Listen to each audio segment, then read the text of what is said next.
narinig ko kanina, sabi huwag intindihin ng bashers. May basher ba? Hindi. Basta huwag mo na lang intindihin kung ano. Ganun talaga. Pag puno ng bunga ang puno, talagang binabato ng binabato yan. Para ano. So, just be humble, stay grounded, at sana mas marami ka pang matulungan na kapwa mo. Ayan, maraming salamat, and God bless you, Diwata, and thank you for inviting me here. Again, Diwata, for your second, tama, ito na yung second branch mo dito sa Quezon City, and welcome to Quezon City. Siyempre, gusto kong i-acknowledge na ng presence ng Vice Mayor na si Gian Soto, ang aking kumpare. Ayan, inaanak niya yung aking anak.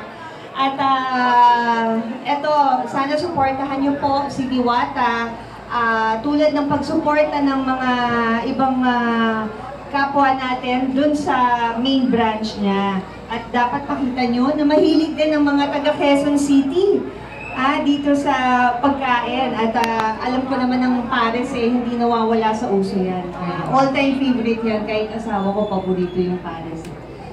Minsan dadalhin ko siya dito. So maraming salamat po sa nagpunta dito. Kala mo ano ko opening ko.